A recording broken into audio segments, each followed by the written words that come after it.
Imagine you're looking at a medical x-ray. You've fallen, your arm is killing you, and you're just sitting there in this sterile room waiting for answers. We've all been there. It's not a great feeling. Right.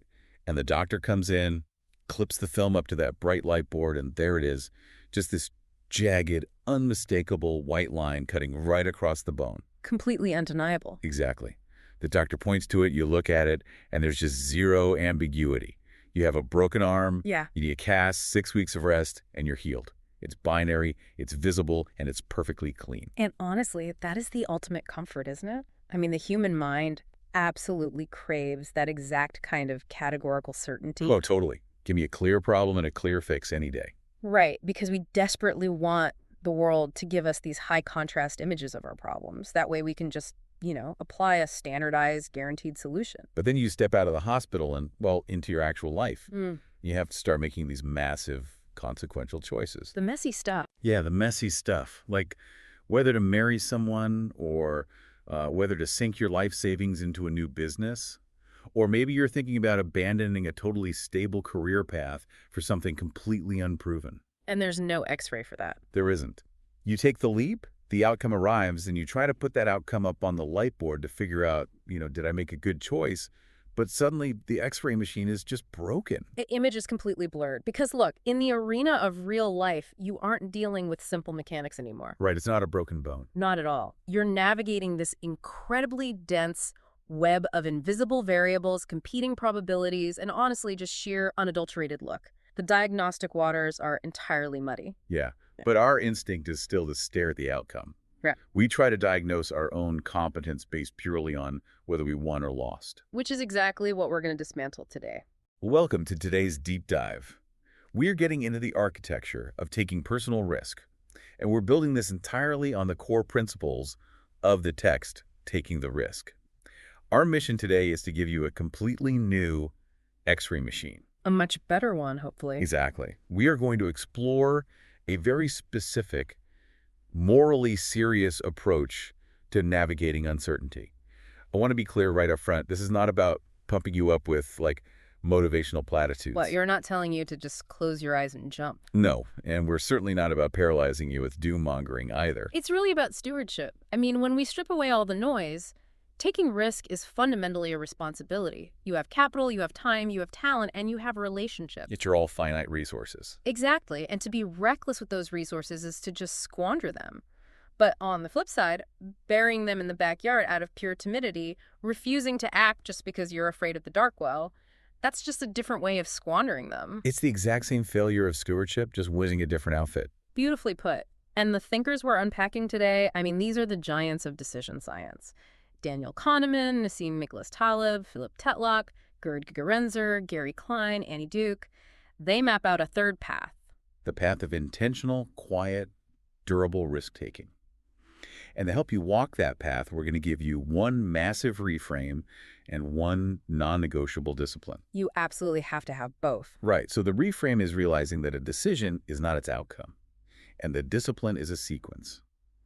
You have to look at the worst-case scenario first, make sure it can't ruin you, and only then do you turn to the upside. Let's start with that reframe, because honestly, before we can learn the architecture of a good decision, we have to unlearn how we currently judge our choices. Yeah, we have a lot of bad habits there. We really do. The opening premise of our source material states a deeply uncomfortable truth about the universe, which is the world does not owe good judgment a good ending. Oh, wow. Yeah. And conversely, luck does not ask permission to reward a careless choice. I want to pause on that because that completely violates the whole meritocracy idea we're all taught to believe in. Right, from childhood. Yeah. We assume that if we're smart and diligent, the universe is just going to print out a receipt in the form of success. But we operate under the illusion of the scoreboard. Just think about how the business world functions. Say a founder launches a startup, takes these incredibly irresponsible financial risks, totally alienates their staff. But they happen to catch a lucky break. Exactly. They ride some sudden, unpredictable macroeconomic wave to $1 billion valuation. And what does society do? We retroactively declare them a bold, visionary genius. We buy their books, we study their morning routines. Exactly. Now imagine another founder. They build a resilient business model, treat the people incredibly well, calculate every single risk, but a global pandemic destroys their supply chain in month 2. We look at the bankruptcy and we call them foolish.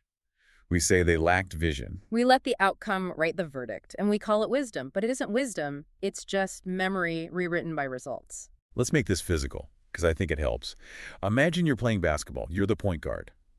You read the defense perfectly, you draw the double team, and you pass to your best shooter who is standing wide open in the corner. A textbook play. Right. The shooter squares up, the mechanics are flawless, the release is beautiful, the ball arcs through the air, hits the rim, rattles around, and just drops out. 0 points on the scoreboard. So a phenomenal decision, perfect execution, but a negative outcome. Exactly. Now imagine the opposite. The shot clock is at 1 second. A player is falling out of bounds, totally panic-stricken. They throw this blind, desperate heave backward over their head. Just a total prayer. A total prayer. It bounces off the top of the backboard and miraculously falls through the net. 3 points. And if you're a coach who only looks at the scoreboard, what do?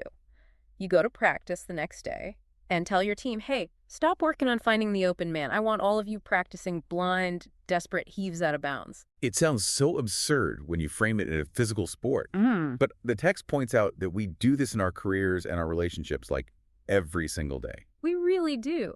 Outcome-based judgment is basically a superstition. And when we give into it, we learn the wrong lessons twice over. First, we punish good decisions that just happen to hit bad luck. Right. You take a smart, well-calculated professional risk, but it fails due to forces totally outside your control. And you tell yourself, well, I'm never doing that again. Which just breeds your own timidity. You shrink your own life. And the second lesson is honestly even more dangerous. We reward bad decisions that got lucky. Exactly. You take a foolish, ruinous risk, you survive it by pure chance, and your brain just floods with dopamine and tells you that you're a genius. Your internal compass drifts completely out of alignment with reality. But you don't even notice because the scoreboard keeps telling you a comforting lie, which just breeds this profound recklessness. So the question is, how do we divorce ourselves from that scoreboard? Because, let's be real. My boss, my investors, the market, they all care about the outcome. They care deeply about the scoreboard. So how do you personally separate the decision from the result? And this is where Annie Duke's work is so essential. Coming from the world of professional poker, she understands that chess is a terrible metaphor for life.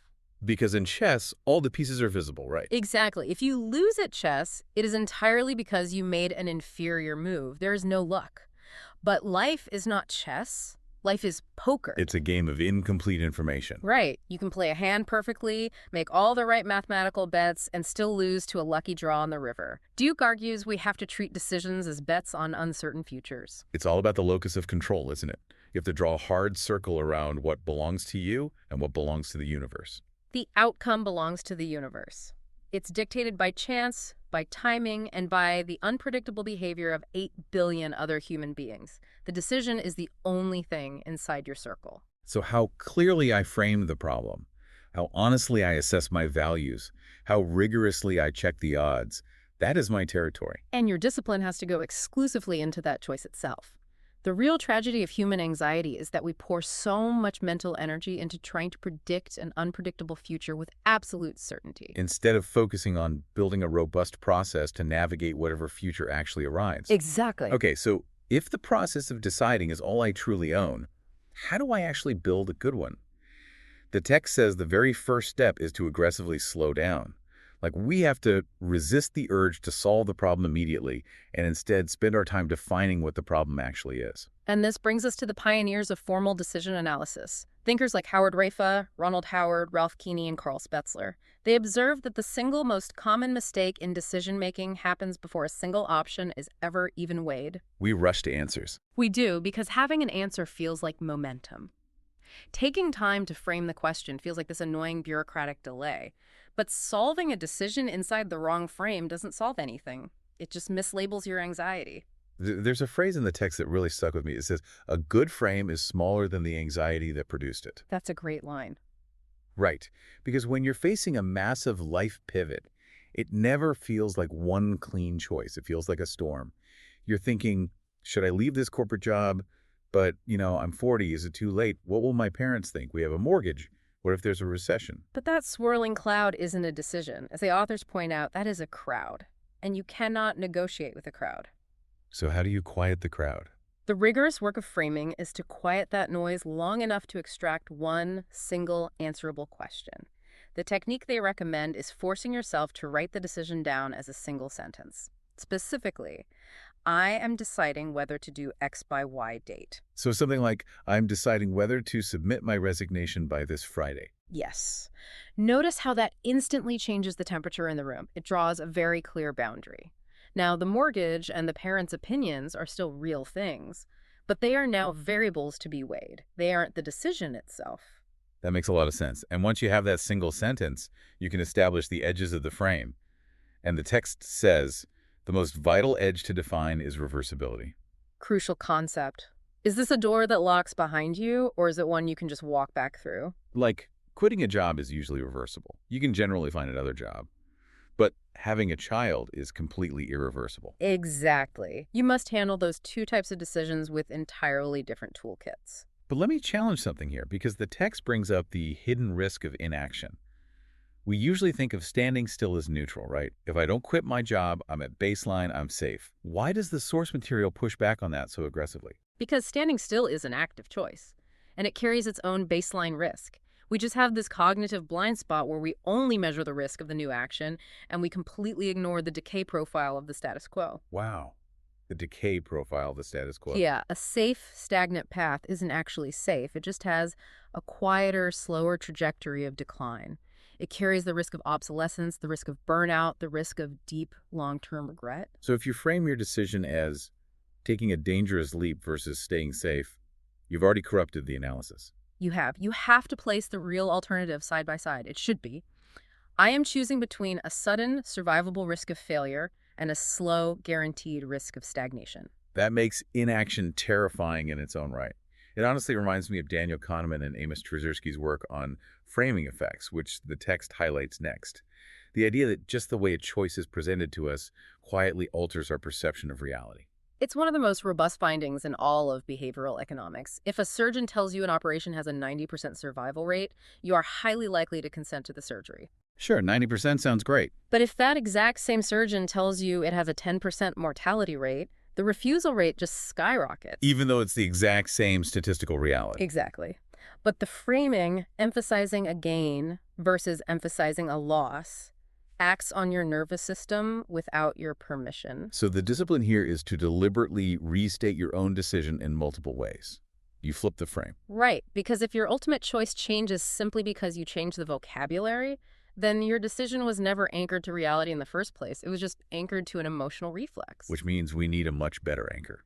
And that leads right into Ralph Keeney's concept of values-focused versus alternative-focused thinking. The source material claims that most of us do this entirely backward.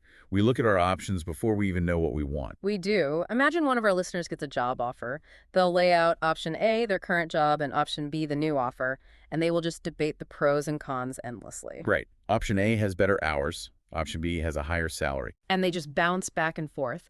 But they have never actually paused to define the standard by which an option becomes the best. It's like a teacher trying to grade an essay without a rubric. Every paragraph looks fine, but you have no idea if it actually answered the prompt. Every option looks appealing if you just focus on what it happens to do well. Keeney argues you have to reverse the sequence. Clarify your values first.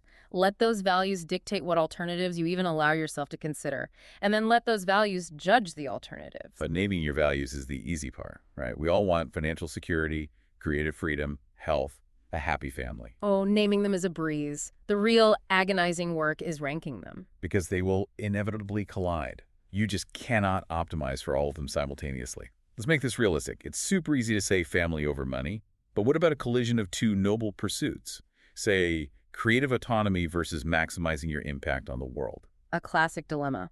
Right. What if the venture that lets you have total creative control only reaches 10 people, but the corporate role that strips your autonomy lets you help 1 million people? If you haven't ranked those values in advance, that specific decision will paralyze you.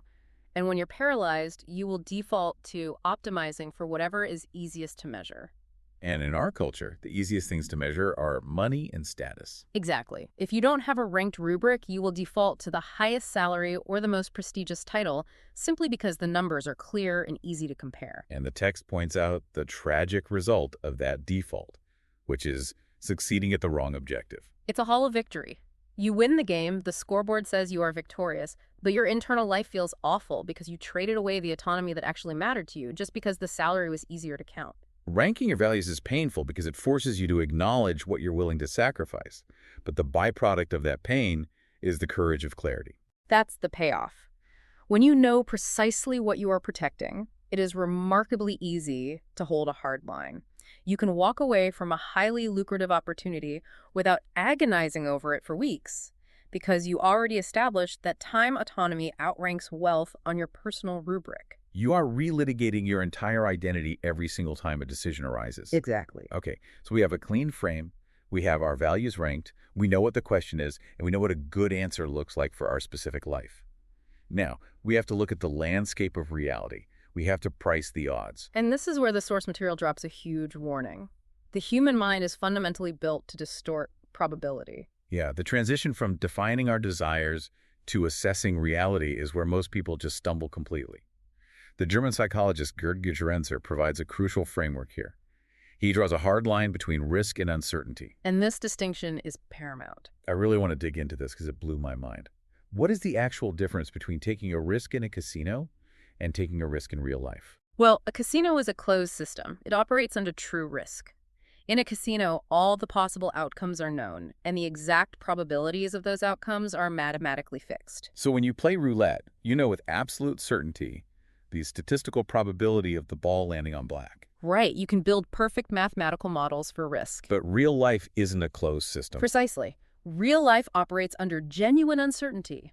Launching a product, proposing marriage, moving across the country, these are not roulette wheels.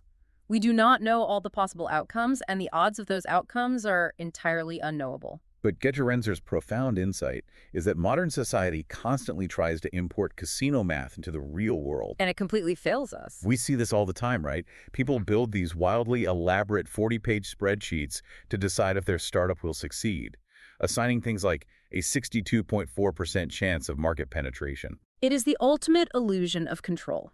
You dress up a wild guess in decimal points and suddenly call it empirical data. Under genuine uncertainty, complex mathematical models just overfit to a past that cannot be repeated. So what's the alternative?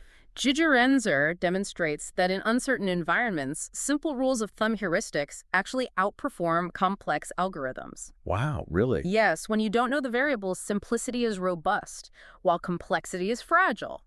It is far more intellectually honest and practically useful to look at a venture and say, this has roughly a 1 in 4 chance of working out, rather than pretending you have it modeled to the second decimal place. So we're operating in uncertainty. We have to use broad ranges, not decimals. But even when we try to do that, our brains still try to sabotage us with cognitive illusions. The text highlights 4 specific traps we have to defeat. Let's walk through them. The first is Kahneman and Tversky's loss aversion. We hear this term a lot in pop psychology, but what is the actual mechanism at play here? The mechanism is evolutionary. Humans just do not process gains and losses on a linear scale. Losses loom roughly twice as large in our psychology as equivalent gains. Twice as large. So the neurological pain of losing $1,000 is felt twice as intensely as the pleasure of finding $1,000. Exactly. Think about what that does to a person's life trajectory. If the pain of losing is automatically magnified by a factor of 2, we will actively avoid good, survivable, mathematically sound risks purely because our emotional dashboard is lying to us. We'll stay in a miserable situation because the fear of the unknown loss feels twice as heavy as the reality of the situation actually warrants. So you have to manually override the dashboard.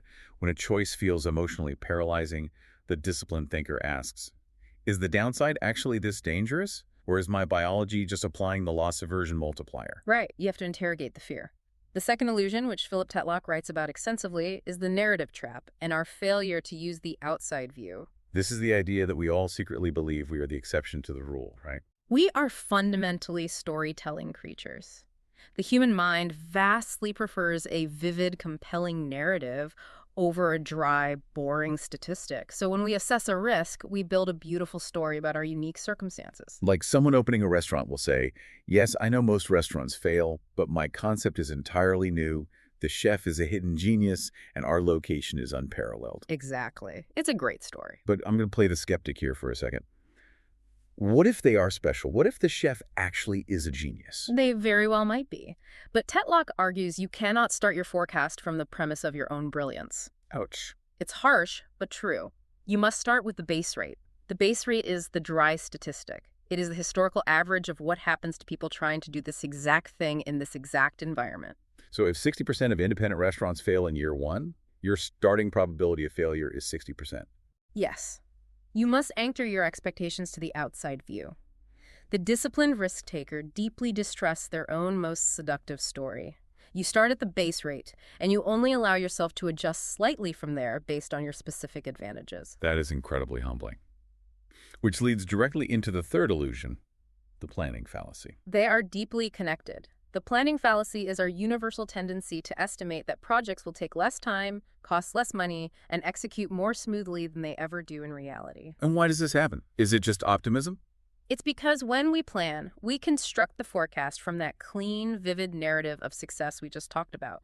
We mentally simulate the journey without including the friction. We forget about the permit delays, the key employee quitting, the flu wiping out the office for a whole week. So the correction for the planning fallacy is just brute force padding. It really is widening your ranges to respect uncertainty.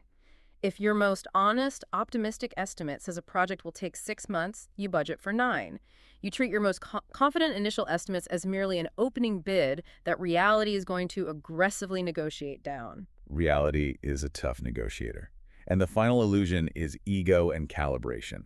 This comes from Tetlock's work on super forecasters. We have this toxic cultural assumption that strong leadership means absolute, unwavering conviction.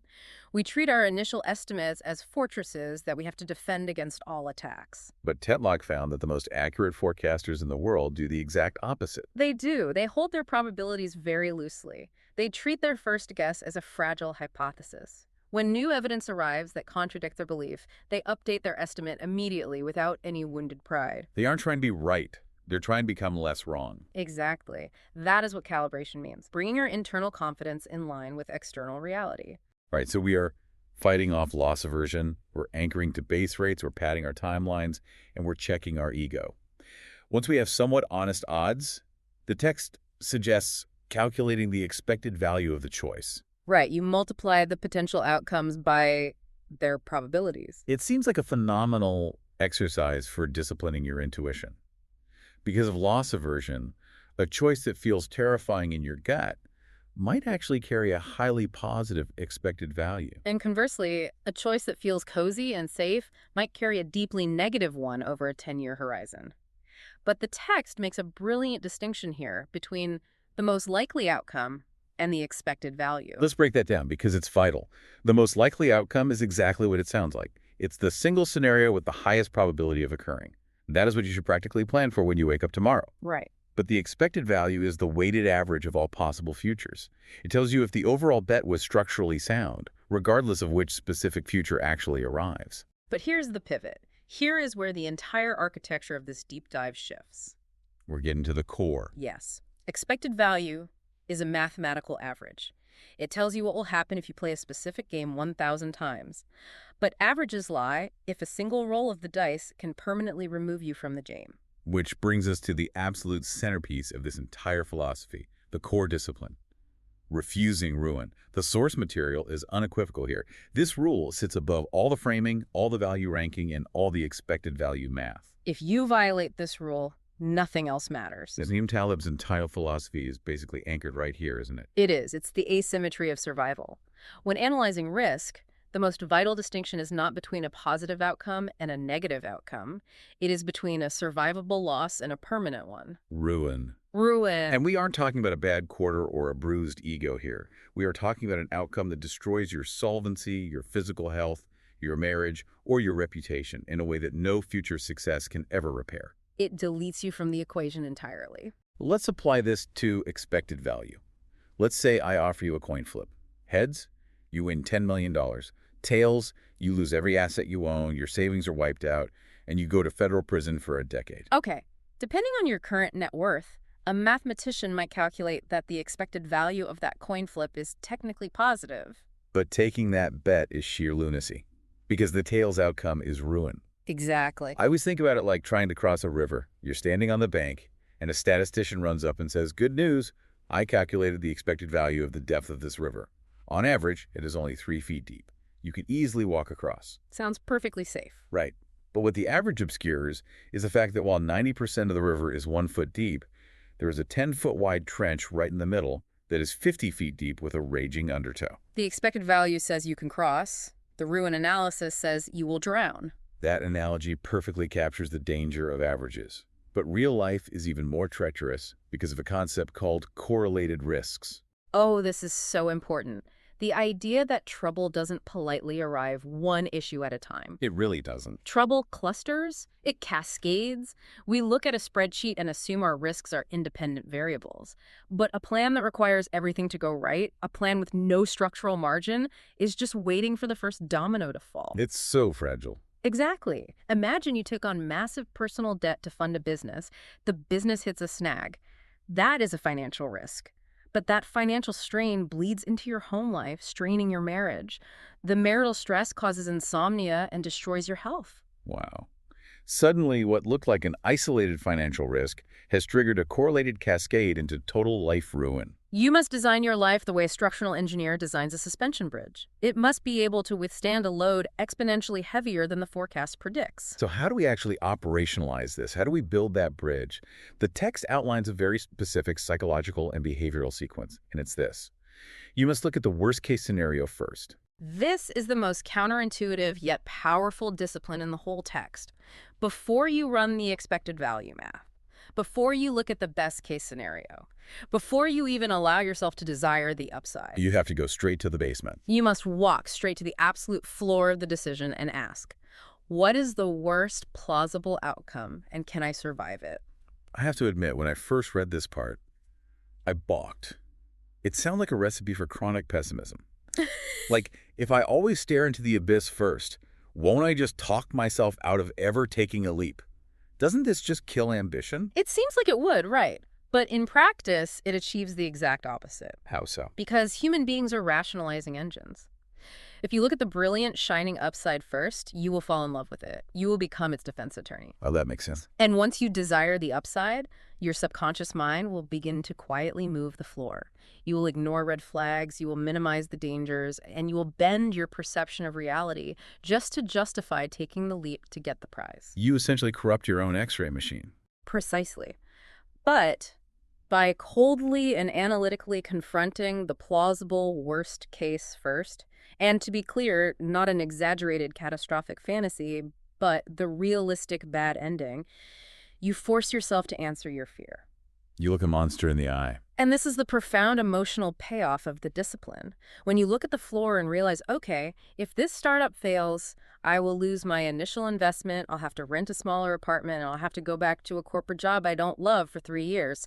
But I won't be bankrupt, my kids will still have food, and I will be healthy. Suddenly, your fear has somewhere to rest. You unlock calm. You unlock calm, you've compartmentalized your survival, you've stared the worst case in the face, realized it is not ruin, and now you can put it in a box and set it down. And only then do you permit yourself to look at the upside.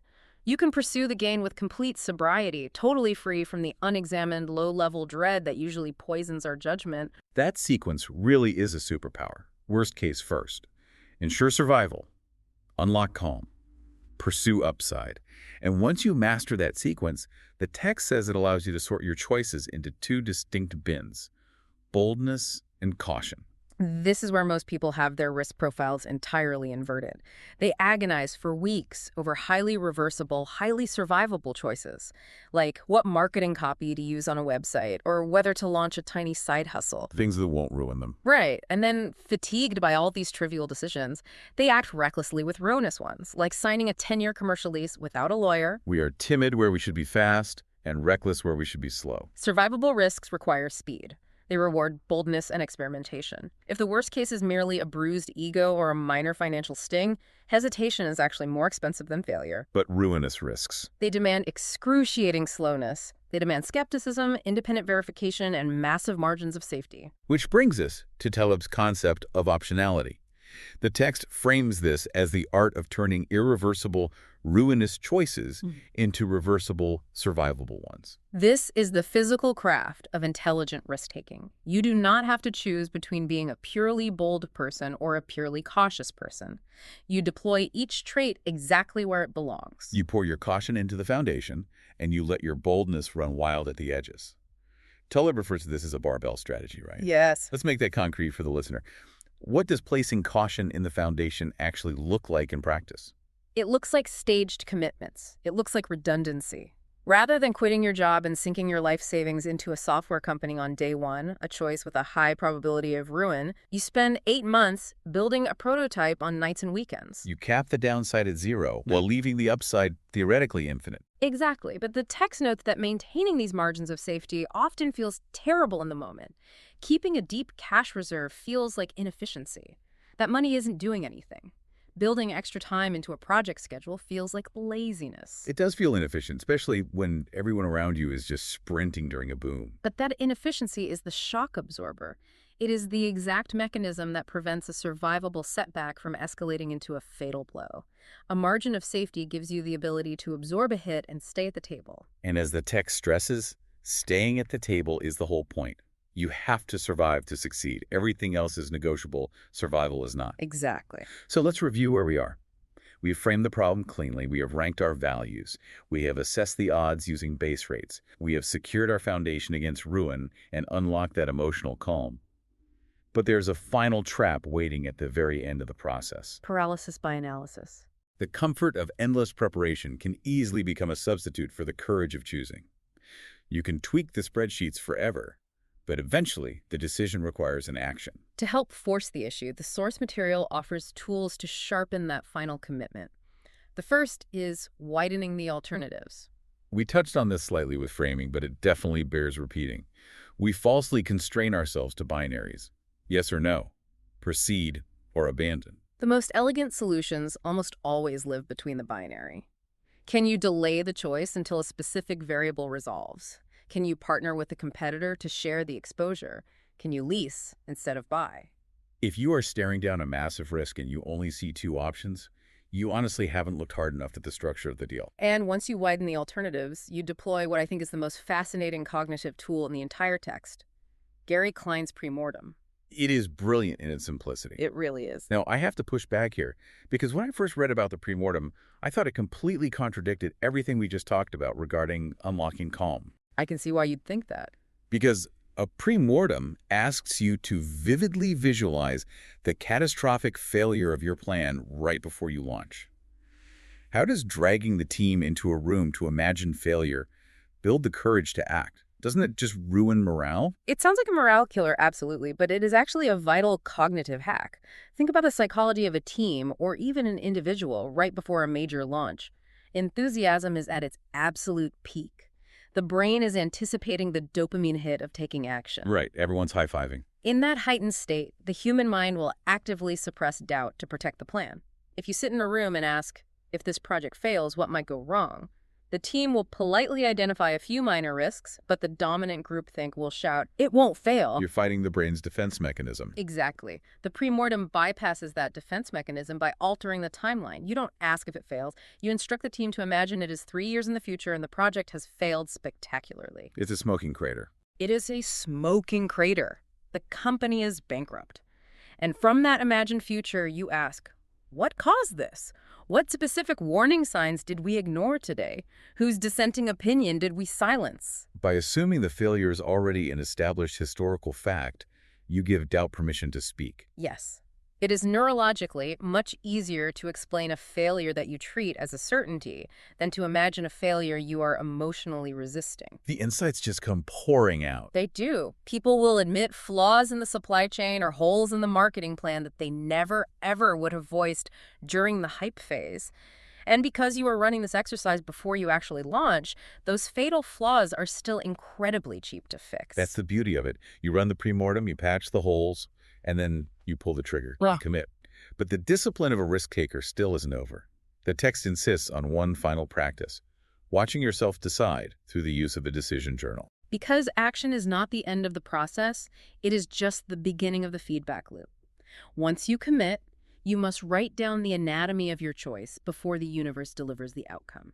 What specifically goes into this journal? You record the frame you used, you list the values you optimized for, you write down your expected outcome, the base rates you consulted, the assumptions you were making, and crucially, you record your emotional state. Are you tired? Are you overly excited? And why go through this bureaucratic hassle? It goes right back to the very beginning of our conversation.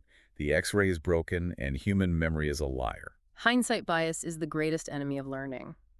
Once an outcome arrives, your brain immediately rewrites your memory of the decision to make you look inevitable. Oh, totally. If a risky hire fails, your brain will convince you, I always knew there was something off about them. But if they succeed, your brain will say, I knew they were a superstar from day one. And as a result, you learn nothing. The decision journal freezes your judgment in carbonite. It creates an immutable ledger of what you actually knew and felt in the moment. When the outcome finally happens, you hold it up against the journal. Yes. That collision between your recorded assumptions and reality is the only way to turn a random sequence of events into genuine honed skill. And that ledger leads directly to the final concept, the art of quitting. We owe this insight to Annie Duke again. Culturally, we view quitting as a total failure of character. We romanticize grinding it out no matter the cost. But Duke argues that quitting, when done correctly, is the highest expression of good judgment. Because if you refuse to quit, you become a hostage to your own sunk costs. Ah. Every risk you take basically turns into a life sentence. Exactly. If you use your decision journal to define in advance what the signals of a failing bet will look like, if revenue doesn't hit X by month 6, or if my blood pressure stays elevated for a year, then when those tripwires are crossed, you can execute a strategic retreat. You can abandon the path without suffering wounded pride. Because quitting was built into the architecture of the decision from the very start. The exact same clarity that gives you the courage to commit is what gives you the freedom to walk away. Let's bring this entire architecture together. Because it really is a cohesive system. It is. You start with the frame, which cuts through the noise and gives you a single, clean question. You rank your values, which gives you a personalized standard of success. You consult the base rates to strip away your illusions and anchor you to reality. You refuse ruin, facing the worst case first to secure your survival and unlock calm. You run a premortem to expose hidden flaws, and you use a decision journal to protect yourself from hindsight bias. It's a complete ecosystem.